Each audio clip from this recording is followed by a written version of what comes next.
우리가 1월 달에 1월 12일 날부터 해서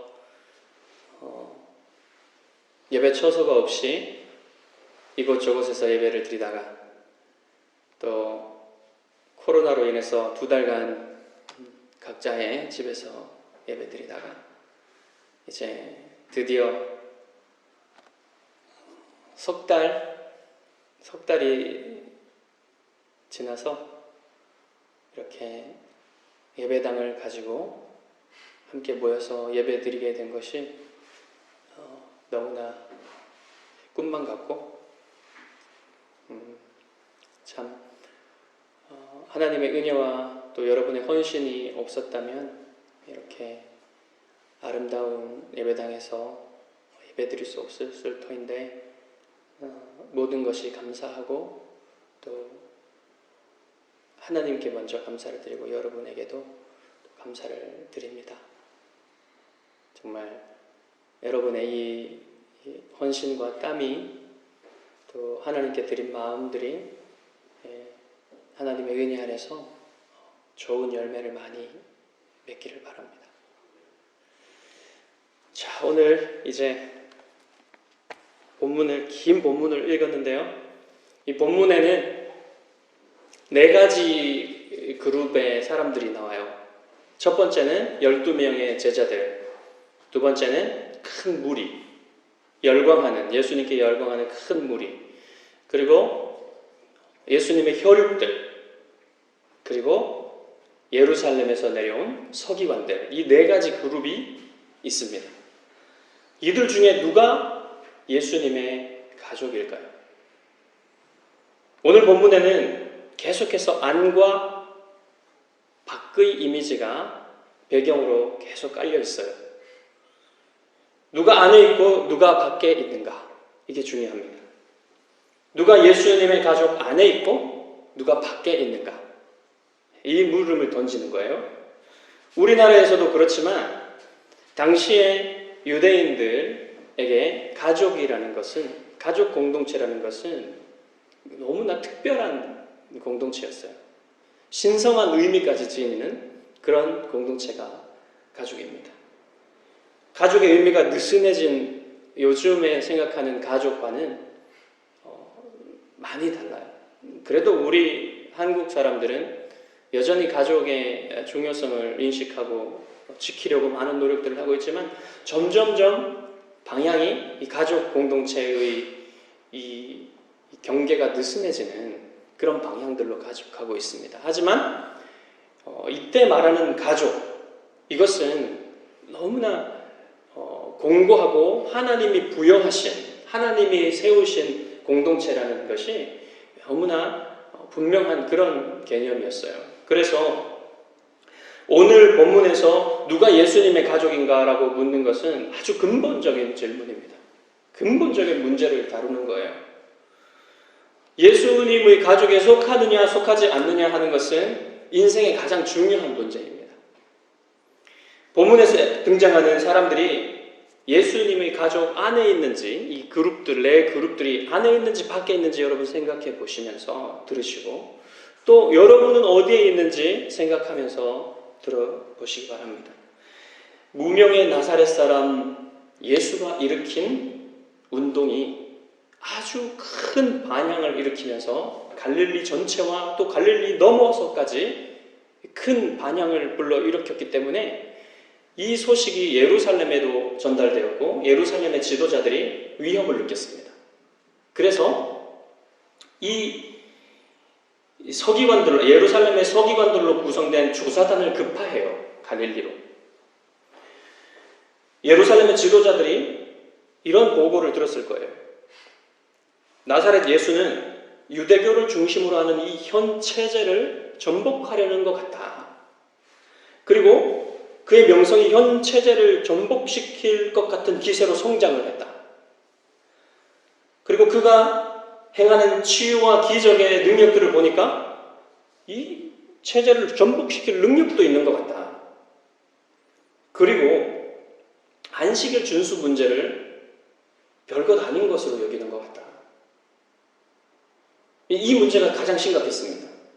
유대교 이스라엘에서 이 안식일 문제를 지키느냐 마느냐 하는 것은 이스라엘의 존립의 문제라고 생각했던 것이죠. 그래서 안식일 준수의 문제는 이 사람들한테 너무 중요했기 때문에 예수님이 그것을 어떻게 하는지 그들이 이렇게 지켜보고 있었는데 별것 아닌 것으로 여기면서 깨는 것 같이 느껴졌어요. 심지어는 자신이 안식의 주인이라고 주장합니다. 자, 이런 보고를 듣고 갈릴리로 내려온 예루살렘의 서기관들은 큰 무리가 예수님을 따르는 것을 보게 돼요. 갈릴리에서만 온 것이 아니라 갈릴리 넘어서 유대 지방에서도 왔고요, 예루살렘에서까지도 왔고요, 그 다음에 이 유대 아랫지방에 있는 이 이둠의 사람들도 왔어요. 그 다음에 요단 동편에 있는 베레아 사람들까지 왔고요, 심지어는 저 갈릴리 북쪽에 있는 시돈과 두로와 시돈 지방에 있는 이방 지역에 있는 사람들까지 예수님께 몰려온 거예요. 이 열기가 대단합니다. 예수님의 그 명성에 열광하는 무리들이 예수님을 쫙 따르는 걸 보니까 이게 보통 일이 아닙니다. 그때 예수님은 한 산에 올라가서 측근들을 불러 모으세요. 12명의 측근들. 뭔가 조직을 세워서 일을 하려는 모습을 보이는 것 같습니다. 12이에요. 12 하면 여러분, 유대인들은 다 뭘 생각합니까? 12지파를 생각하죠. 뭔가 대단한 일을 벌리려나 본데. 그 12 가운데서 가장 중심에 시몬 베드로와 야고보와 요한이 있어요. 세베대의 아들. 이들은 안드레와 같이 갈릴리에서 부르신 첫 제자들이죠. 그리고 마지막에는, 이 명단 마지막에 누가 있습니까? 예수님을 배반한 가룟 유다가 있어요. 자, 뭔가 현 체제를 뒤집는 일이 일어날 것 같은데 예수님은 그런 의도가 전혀 없습니다. 예수님은 다른 목적을 가지고 계세요. 예수님이 이 12를 특별히 훈련시킬 목적을 가지고 불러내시는 겁니다. 14, 15절에 보시면 예수님의 진짜 의도가 뭔지를 말해줍니다. 이에 12를 세우셨으니 이는 자기와 함께 있게 하시고 또 보내사 전도도 하며 귀신을 내쫓는 권능도 가지게 하려 하심이로라. 우선 그 12이 예수님 자신과 함께 있게 하는 게 목적이었어요. 그 다음에 전도도 하고 귀신도 내쫓는 것, 이 사명을 감당하게 하려고 예수님이 이들을 부르셨다, 세우셨다라고 말하고 있어요. 자, 예수님의 계획은요, 이 유대교를 중심으로 하는 이스라엘의 현 체제를 전복시키는 그런, 개혁하려는 그런 작은 스케일이 아니에요. 예수님은 온 세계에 하나님의 나라를 회복하시려는 계획을 가지고 계신 겁니다. 예수님의 비전은 이 하나님 나라를, 원래 하나님의 나라였던 이 전 지구를 하나님의 나라로 회복시키는 것입니다. 그래서 전도하는 것과 귀신을 축출하는 이것이 이 하나님의 나라를 회복시키는 일이거든요.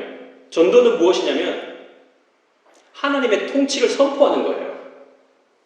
하나님이 왕이시다, 하나님이 주인이시다, 모든 인류에 그것을 선포하는 것이 전도입니다. 그리고 귀신을 축출하는 건 뭡니까? 사탄이 사망의 권세로 두려움으로 사람들 위에서 사람들을 지배하고 있었던 그 지배를 풀고 사람들을 거기에서 자유케 하는 것이 이 귀신을 축출하는 것이죠. 사탄이 귀신들을 가지고 귀신들을 통해서 사람들을 억압하고 있었다면 그것을 풀어내고 실제적으로 사탄이 잡고 있었던 통치의 기반을 다 무너뜨리고 사탄의 나라를 무너뜨리고 하나님의 나라를 회복시키는 것이 이 귀신을 축출하는 일입니다. 자, 이 일들을 위해서 이 12를 따로 세우신 것이죠. 그런데 그 12사람 각각을 보니까 별 볼 일 없습니다. 어부들, 세리, 죄인이라고 취급받는 세리, 열혈당원들. 열혈당원들은 뭐냐면 무력으로 지배 세력인 로마에 투정해서 다시 우리가 정권을 잡아야 된다. 회복해야 된다. 이스라엘. 그렇게 주장하는 사람들이 열혈당원입니다. 말도 안 되는 일이죠. 어떻게 로마에 대항을 합니까? 여기에는 엘리트들이나 뛰어난 전사들이나 정치인들 이런 사람들이 없어요. 그냥 다 보통 사람들입니다. 이런 사람들 가지고 뭘 하려고 하는 거지? 이 조사단들이 보니까, 서기관들이 보니까 이거 별거 아닌 거예요. 이거 가지고 뭘 하려고 하는 거예요? 의아해했을 것입니다. 하지만 이 사람들은 가룟 유다 한 사람만 빼고 다 확실한 하나님의 예수님의 가족인 거예요. 예수님이 이게 중요합니다. 예수님과 늘 함께하는 이 사람들이 참으로 예수님의 가족인 거죠. 예수님의 제자이든 하나님의 가족이든 다 똑같은 말이에요. 똑같은 말을 다른 말로 부르는 겁니다. 예수님과 함께 있는 사람들이 예수님의 제자요 하나님의 가족인 거예요. 예수님의 제자는 무엇을 배워야 되냐면, 우리도 예수님의 제자잖아요. 예수님의 제자들이 무엇을 배워야 하냐면 예수님과 함께 있는 것을 배워야 돼요. 함께 있는 것이 무엇인지를 배워야 합니다. 거듭난 사람은 영적으로 늘 예수님과 함께 있어요. 영적으로는. 그러나 예수님과 함께하는 이 경험이 모두에게 똑같은 것은 아닙니다. 심지어 12제자들 안에도요, 예수님과 함께하는 경험이 다 달랐어요. 특별히 중심에 있는 시몬과 야고보와 요한은 더 가깝게 예수님을 만났습니다. 가룟 유다 같은 사람은 어떻습니까? 함께하긴 하지만 실제로는 멀었어요. 물론 예수님에 대한 좋은 마음도 있었죠. 다 경험이 달라요. 어떤 사람은 거듭났지만 예수님과 굉장히 멀리 느끼는 사람도 있습니다. 잠깐 예수님과 가까움을 느낄 때도 있지만 대체로 예수님과 먼 것을 느껴요. 지금 12제자처럼 우리는 몸으로 예수님과 함께 있지는 않습니다. 영적으로만 예수님과 함께 있는 거예요. 주님과 가까움을 경험할 수 있는 사람들은 우선 거듭난 사람이어야 돼요. 거듭나지 않으면 주님과 가까움을 느낄 수가 없습니다. 거듭난 사람들 중에도 다 경험이 달라요. 주님과 함께하기를 사모해야만 함께함을 느낄 수가 있겠죠. 그리고 주님이 가르쳐 주신 주님과 함께하는 방법들을 따라서 주님께 가까이 나아가고자 해야만 합니다. 그것을 은혜의 방편이라고 해요.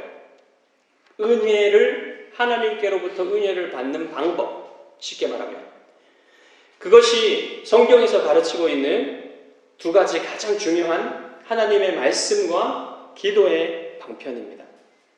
이것을 이 하나님이 가르쳐 주신 하나님의 말씀을 붙들고 하나님께 기도하는 이 방편을 열심히 참여하지 않고 예수님과 가까움을 경험할 수 있을 것이라 생각하는 것은 오해예요. 그렇게는 못해요. 이 방편에 열심히 참여해야만, 하나님이 가르쳐 주신 이 방편에 열심히 참여해야만 예수님과 가까움을 느끼며 경험하며 살 수가 있는 것입니다. 주님의 음성을 듣지 않고 어떻게 주님을 사랑할 수 있겠어요? 주님께 내 마음을 말씀드리지 않고 어떻게 주님과 가까움을 느낄 수 있겠습니까? 하나님의 말씀을 집중하는 것은 하나님의 성경 말씀을 읽고 묵상하고 공부하고 또 설교를 통해서 하나님의 말씀을 듣고 들은 말씀을 가지고 하나님께 기도하는 그 오고감이 있어야만 이 대화와 같은 겁니다. 대화하지 않으면 사람들이 관계를 맺을 때 서로 대화하지 않으면 어떻게 서로 사랑하고 관계를 더 깊이 맺을 수가 있겠어요? 그것처럼 예수님과도 마찬가지예요. 그런 관계들 속에 계속해서 역동성이 있어야만 예수님과의 관계가 가까워질 수 있는 것입니다. 자, 주님의 가족으로서 주님과 함께하는 기쁨을 경험하기 위해서는 반드시 여러분, 이게 정말 기초이지만 그리스도인의 기초이지만 가장 힘든 거예요.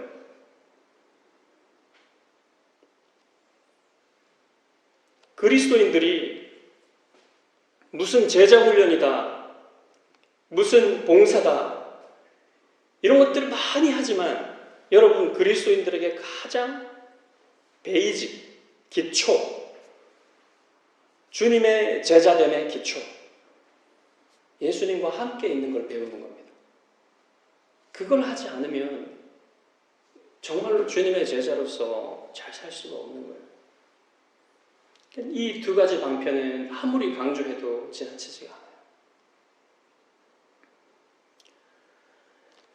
그리고 이렇게 주님과 함께 할 때 사명도 감당할 수 있는 겁니다. 그리스도인에게는 예수님과 함께 하는 것이 능력이에요.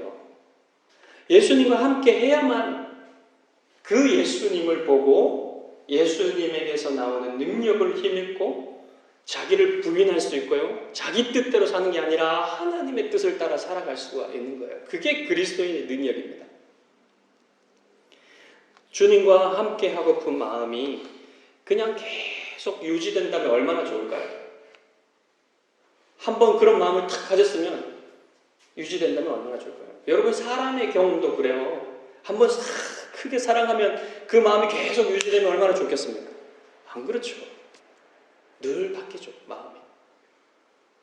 그렇기 때문에 다윗은 시편 86편 11절에서 이렇게 기도합니다. 여호와여, 주의 도를 내게 가르치소서. 내가 주의 진리에 행하오리니 일심으로 주의 이름을 경외하게 하소서. 일심으로 주의 이름을 경외하게 하소서. 영어로 하면요, Unite my heart to fear your name. 당신의 이름을 경외하도록 제 마음이 나누어지지 않고 하나가 되게 하여 주옵소서 라고 기도하는 거예요. 우리의 마음은 늘 갈라집니다. 육신의 정욕과 안목의 정욕과 이생의 자랑으로 계속해서 갈라져서 하나님을 향하는 마음, 하나님을 사모하는 마음이 자꾸만 갈라지게 되니까 다윗이 이렇게 기도하는 거예요.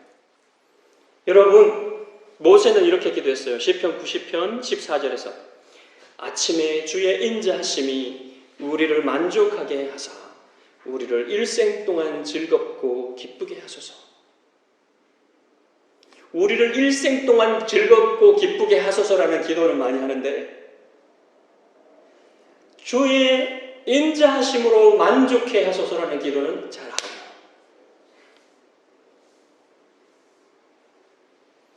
Satisfy us in the morning with your 헤세드예요. 헤세드. 여기서 구하는 이 주의 인자심으로 만족하게 하소서라는 말이 당신의 헤세드로 이 아침에 제가 만족하게 하여 주옵소서. 우리의 마음이 하나님의 인자하심, 하나님의 헤세드로만 만족하려 하지 않고 다른 많은 것들로 만족하려 하는 마음들로 나아가기 때문에 모세는 아침에 주여 제 마음을 주의 헤세드로 만족하게 하여 주옵소서. 이 말은요, 여러 다른 것들로도 만족하게 해주시고 또 하나님의 헤세드로도 만족하게 해주세요, 그런 게 아니에요. 내가 주의 헤세드를, 다시 말하면 주님을 가장 귀하게 여기게 해주십시오, 이 말이에요. 주를 경외하고 주의 은혜로 만족하는 것이 그리스도인의 능력입니다. 여러분이 교회를 세우는 하나님의 일꾼으로 쓰임받고자 한다면 반드시 이 기도를 드리십시오.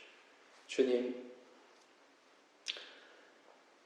주님을 향한 마음, 이 마음이 나누어지지 않게 해주시고 하나가 되게 해주시고 주님으로만 만족하는 마음을 주시옵소서.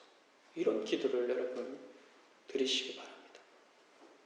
그것이 여러분 교회를 위한 기도이기도 하고요, 그것이 여러분 가족을 위한 기도이기도 하고 여러분 자신을 위한 기도입니다. 이제 예수님은 최소한 12를 항상 가까이 데리고 다니세요. 먼저 예수님이 가면 제자들이 가장 가까이 따라옵니다. 그리고 그 뒤에 열광하는 무리들이 쫙 따라와요. 자, 이 열광하는 무리는 다 지금 예수님의 가족처럼 보이죠. 그런데요, 이 무리들은 경계선상의 사람들입니다. 경계선의 인물들이에요. 언제든지, 지금은 예수님의 가족처럼 보이지만 언제든지 밖에 있을 수 있는 그런 사람들입니다. 자, 이제 예수님은 이 사람들을 데리고 한 집으로 들어가시죠. 그 집은 다시 가버나움의 시몬 베드로와 안드레의 집일 것입니다. 자, 이렇게 들어가니까 사람들이 또 막 모여져서 쫙 에워싸요. 그 중풍병자의 그때의 일처럼 쫙 에워싸가지고 들어갈 데가 없어요. 그때도 예수님은 가르치시고 병을 고쳐주시고 귀신을 쫓아내는 일들을 계속 하셨을 거예요. 자, 식사할 겨를이 없습니다. 이렇게 하니까.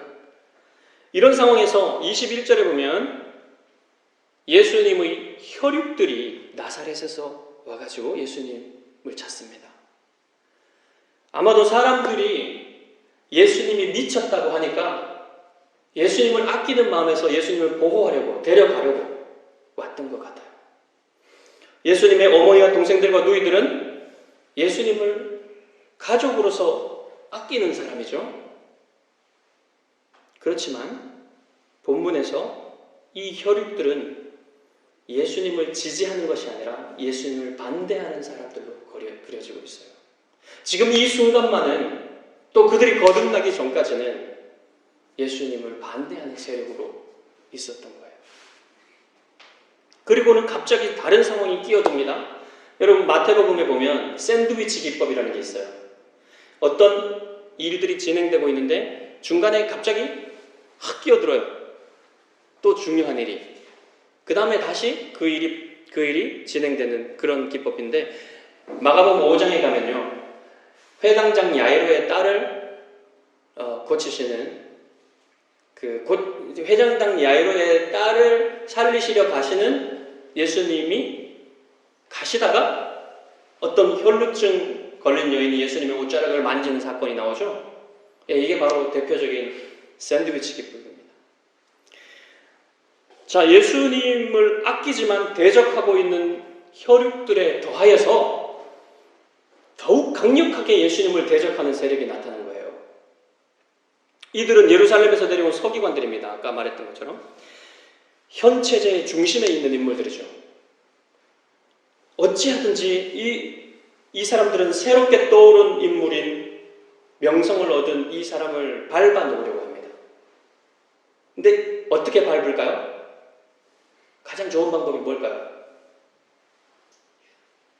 중상모략. 중상모략의 방법. 여러분, 정치판에서 가장 많이 하는 이게 중상모략이에요. 이 상대 진영의 인사가 떠오르려고 하면 쫙 언론에 뿌려서 밟아놓습니다. 이걸 하려고 한 거예요. 오늘날 스마트폰이나 인터넷이 잘 발달된 그런 세계였다면 아마 인터넷에 쫙 도배가 됐을 겁니다. 이 사람은 신성모독자야. 그 사람은 바알세불이 집혔어. 귀신의 힘으로, 사탄의 힘으로 그런 일들을 하고 있는 거야. 이러면서 쫙 도배를 했을 거예요. 예수님이 바알세불이 집혔다고 했는데요, 원문의 뜻은 뭐냐면 그가 바알세불을 가졌다는 뜻입니다. 가지고 있다. 무서운 말이죠. 예수님이 바알세불, 사탄의 다른 말이죠. 사탄과 함께 일하고 있고 사탄과 협력하고 있다는 거예요. 자, 그런데 예수님의 대응이 흥미롭습니다. 둘러선 사람들 때문에 가까이로 올 수 없었던 이 예루살렘의 서기관들을 길을 내서 부릅니다. 여러분, 한번 생각해 보세요. 쫙 그 집에 사람들이 둘러싸여 있고 예수님은 중간에 있어요. 집 안에. 근데 길을 내서 이 서기관들을 불러요. 예수님 앞으로. 불러서 비유를 말씀하십니다. 야, 너희들의 그 주장이 얼마나 터무니없는 것인지 한번 내가 얘기해 줄게. 첫 번째 비유는 뭐냐면 내분에 휩싸인 나라와 가족의 비유예요. 사탄이 사탄을 쫓아낼 수 없고 가문이 스스로 싸우면 그 가문은 무너질 수밖에 없다는 겁니다. 여러분, 나라들이 대체로 망하는 게 뭐 때문에 망합니까? 내분 때문에 망하죠. 외세보다는 내분 때문에 대체로 망합니다. 사탄의 나라의 왕인데 어찌 그 졸개들을 공격할 수 있냐는 말이에요. 이 또 주장이 터무니없는 이유는 예수님이 사람들에게서 귀신을 쫓아내잖아요. 그럼 그 사람들이 자유를 얻고 기쁨을 얻는다는 겁니다. 이게 어떻게 사탄이 의도한 일이라고 할 수 있겠어요? 어찌 악한 영들의 왕인 사탄이 예수님과 협력을 해서 이런 좋은 일들을 할 수 있단 말입니까? 예수님이 가는 곳마다 하나님의 복음이 증거되고 사람들의 병이 낫고 귀신이 쫓겨나고 이런 일들이 일어나잖아요. 그게 어떻게 사탄이 의도한 일이라고 할 수 있겠어요? 이렇게 하면 사탄의 집은 무너지게 마련이다. 이게 예수님의 주장인 거예요. 이 비유의 핵심이에요. 자, 그 다음에 다음 비유. 만약 사탄의 집에서 일어나고 있는 이 붕괴 현상이 일어나고 있다고 주장하는 겁니다. 지금 예수님이 사탄의 집은 무너지고 있다. 그런데 이것이 내분에 의한 것이 아니라면 뭔가 실제로 일어나고 있는 영적인 세계에서 일어나고 있는 일이 뭔가를 지금 예수님이 얘기하는 겁니다. 그건 뭐냐면 강한 자가 와서 그 집에 우두머리인 사탄을 묶고 그 집 세간을 약탈하고 있는 것이다. 이것은. 자, 강한 자는 누구입니까? 예수님이죠. 외부의 강한 자. 그 다음에 그 집의 주인은 사탄이죠. 세간은 뭡니까? 사탄이 잡고 있던 사람들이에요. 예수님이 그 집에 들어가서 사탄을 무너뜨리고 사탄이 잡고 있었던 사람들을 구출해내고 계신다. 이 말이에요, 지금. 자, 그러면 여러분, 사탄이 무너졌습니까? 안 무너졌습니까? 무너졌어요. 언제 무너졌습니까? 여러분, 서론을 기억하시는 서막. 마가복음의 서막에 어떤 일이 일어났어요? 예수님이 세례 받으시고 성령께 이끌려 광야로 들어가셨죠. 그때 무슨 일이 있었습니까? 40일 동안 예수님이 금식하시면서 사탄에게 시험을 받으셨는데 그 시험을 넉넉히 이기셨죠. 그때 이미 사탄은 무장 해제된 겁니다. 그리고 나서 예수님이 갈릴리로 들어오니까 어떤 일이 일어났어요? 예수님이 가는 곳마다 귀신들이 예수님께 엎드리며 벌벌 떨었죠. 왜냐하면 자신들의 왕이 이미 끝났다는 것을 알기 때문에 졸개들은 어떻게 할 수 없는 겁니다. 이런 일이 지금 일어나고 있다는 것을 예수님이 비유로 말씀하고 계신 거예요. 자, 주님은 이 비유를 마치신 후에 서기관들에게 강력히 경고하십니다. 이제 서기관들이 중상모략하는 게 무너졌잖아요. 그리고 나서 강력히 경고를 하세요. 사람의 모든 죄와 모든 모독하는 일은 사하심을 얻되 누구든지 성령을 모독하는 자는 영원히 사하심을 얻지 못하고 영원한 죄가 되느니라. 소위 성령 모독죄는 영원히 용서받을 수 없는 죄라는 겁니다. 예수님은 지금 성령의 능력으로 일하고 계시는 것이 확실하지만 성령의 일을 더러운 귀신에게 돌리고 있는 너희들의 그 죄는 성령을 모독하고 있는 죄다. 용서받을 수 없는 죄다. 영원히 용서받을 수 없다. 이렇게 경고하고 있는 거예요. 자, 지금 이 상황을 보면 여러분 성령 모독죄가 무슨 죄인지 아시겠죠? 성령 모독죄는요, 성령님이 예수님 안에서 지금 계속해서 예수님이 누구신지를 드러내고 계신데, 하나님의 아들이심과 그분이 그리스도이심을 드러내고 계신데, 그 성령님이 하시는 일을 사탄이 하는 일이라고 지금 말하고 있는 거잖아요. 이게 성령 모독죄인 거예요. 요한에게 세례 받으실 때 비둘기 모양으로 예수님께 성령이 내려오셨고, 그 다음에 사람들을 치유하시고 귀신들을 쫓아내실 때 예수님 안에서 역사하시는 영이 성령님이시죠. 그리고 성령께서 계속 하시고 계신 일은 아까 말씀드렸던 것처럼 이 그리스도, 예수님이 바로 그리스도이심을, 하나님의 아들이심을 드러내는 거예요. 사람들에게 계시하는 겁니다. 그것을 지금 막고 있는 거예요. 악의적으로 막고 있는 거예요.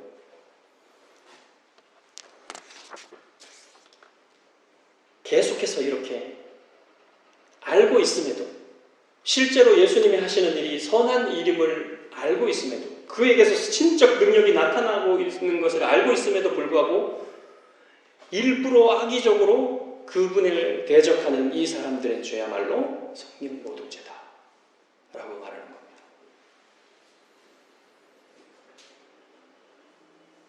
이런 사람들은 절대로 예수님의 가족에게 들어올 수 없다, 이렇게 말씀하고 계신 거예요. 여러분, 가룟 유다도 처음에는 예수님의 가족인 것처럼 보였습니다. 그렇지만 결국 밖에 있다는, 예수님의 가족 밖에 있다는 것이 판명되었죠. 반면에 지금 밖에 있는 것처럼 보이는 예수님의 가족들은 나중에 안으로 들어오게 돼요. 우리는 확실히 알 수가 없습니다. 누가 진정 예수님의 가족인지 아닌지를 사람은 정할 수가 없는 거예요. 그러나 누가 예수님의 진짜 가족인지를 결정하는 확실한 기준이 있습니다. 예수님이 그 기준을 가르쳐 주셨어요. 하나님의 뜻대로 행하는 사람이 예수님의 가족이다. 하나님의 뜻대로 행하는 것이 기준인 거예요. 자, 순종한다고 하나님의 자녀가 되는 게 아닙니다. 순종만 하면 하나님의 자녀가 되는 것 같은데 그렇지가 않아요. 순종이 믿음을 만들어낼 수 없기 때문에, 이 말은 무슨 말이냐면 믿음에서 나오지 않은 순종도 있다는 거예요. 그러면 순종은 뭔가요? 아무 의미가 없네요? 아니에요. 순종은 믿음의 표인 거예요. 그 사람 안에 있는 믿음이 순종으로 열매 맺는 거예요. 믿음은 땅속에 뿌리 박힌 뿌리처럼 보이지 않습니다. 진짜 누가 믿음을 가지고 있는지. 그러나 그 뿌리가 양분을 빨아올려서 열매 맺은 그 열매는 보이죠, 눈에. 그게, 그 열매가 바로 하나님의 뜻에 순종하는 것이에요. 그게, 그 순종일 때에만 여러분 그것이 하나님의 가족임을 나타내는 표가 되는 거예요. 그래서 야고보는 너의 행함으로 너의 믿음을 보이라고 말한 겁니다. 바울과 다른 주장을 하는 게 아니에요. 바울은 믿음으로만 구원을 얻을 수 있다라고 말했지만 야고보는 그 믿음을 행함으로 보이라는 거예요. 성령께서는 우리에게 하나님의 뜻대로 살고자 하는 소원을 주십니다. 그래서 하나님의 자녀는 시간이 지날수록 점점 하나님의 뜻에 자신의 삶을 맞추게 돼요. 과거에는 하나님의 뜻대로 살았는데 지금은 하나님의 뜻대로 살고 있지 않다면 참으로 위험한 것입니다. 두려워해야 되는 거예요. 예수님의 가족은 하나님의 뜻대로 살고 싶은 마음이 있어요. 하나님의 뜻대로 사는데 실패할 수도 있고 어쩌다가 큰 죄를 범할 수도 있어요. 그렇지만 그럼에도 불구하고 하나님의 가족인 사람은 하나님을 향한 마음을 완전히 잃어버릴 수는 없습니다. 하나님을 향하는 마음이 아주 신라같이라도 살아있어요. 이미 성령 안에서 예수 그리스도와 하나 되었기 때문에 죄를 지으면서도 아무런 아픔 없이 죄를 짓고 살 수는 없는 거예요. 다윗이 죄 때문에 환난을 당할 때 마치 하나님의 손이 종일 위에서 누르는 것 같은 고통을 느꼈다고 합니다. 시편 38편 2절에 보시면 주의 화살이 나를 찌르고 주의 손이 나를 심히 누르나이다. 그런 고통을 표현한 거예요. 죄를 지으면서도 하나님의 마음을 아프시게 하는 것에 대한 고통이 없다면 그건 하나님의 가족이 아니죠. 하나님의 자녀가 아니어도 죄를 지으면 일반적으로 양심의 가책을 느낍니다. 불신자들도 양심의 가책이 있어요. 하지만 하나님의 자녀가 느끼는 그 고통은 일반적인 양심의 가책과는 다른 거예요. 왜냐하면요, 그 고통은 하나님을 경외하는 마음에서 나오는 거기 때문에 그게 없는 겁니다. 일반적인 양심의 가책. 하나님의 앞에서 죄를 범했을 때 성령님이 내 안에서 탄식하고 계시는 게 느껴지기 때문에 고통스러울 수밖에 없어요. 사랑하는 사람의 마음을 아프게 해놓고 아무런 것도 느끼지 못하면 사랑하지 않는 거잖아요.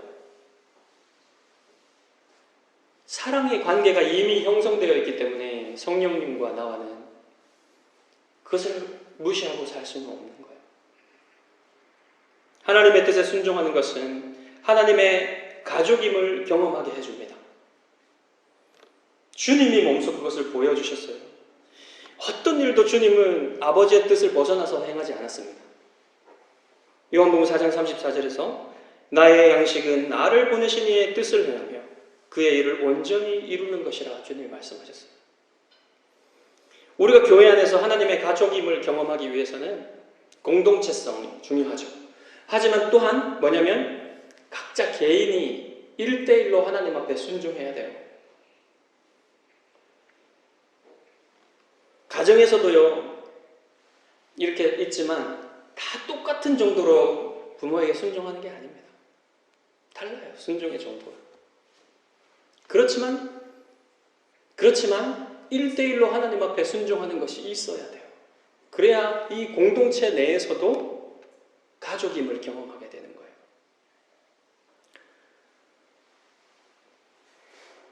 또 이러한 하나님의 가족됨을 경험하는 것은요, 이 지역교회 안에서만 일어나는 게 아니라 넘어섭니다. 지역교회를. 제가 2달 정도 전에 어떤 권사님의 문자를 받았어요. 궁금하시다고. 어떻게 되고 있냐고. 그래서 제가 이제 카페에서 예배 드리고 있고 이제 곧 새가족 교육을 진행할 겁니다. 이렇게 말씀을 드렸더니 바로 선물값을 보내셨어요. 우리 새가족 교육 받는 분들의 선물을 사드리라고. 제가 지금 그거 가지고 있습니다. 이런 일들을 경험할 때 하나님의 가족임을 느껴요.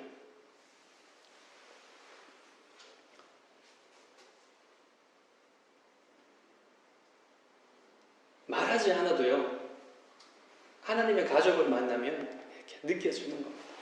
서로 알게 되는 거예요. 여러분, 이번에 예수 기쁨 교회 이 예배당을 꾸미기 위해서 여러 가지로 헌신하신 것을 하나님이 기억하세요. 또한 여러분이 힘든 개척교회에 발을 들여놓으시고 함께 하시게 된 그것 자체도 여러분 쉬운 일이 아니고 하나님께 헌신하는 겁니다. 단지 헌신만 있지는 않을 거예요. 여러분, 그것은 하나님이 기뻐하시는 일이며 하나님이 여러분에게 은혜 주시는 길입니다. 그것을 여러분 경험하시기 바라고, 하나님의 가족 안에서, 예수님의 가족 안에서 경험하는 비밀한 일들, 비밀한 은혜들을 여러분 경험하시기 바랍니다. 그것이 여러분을 향하신 하나님의 뜻입니다. 기도하겠습니다.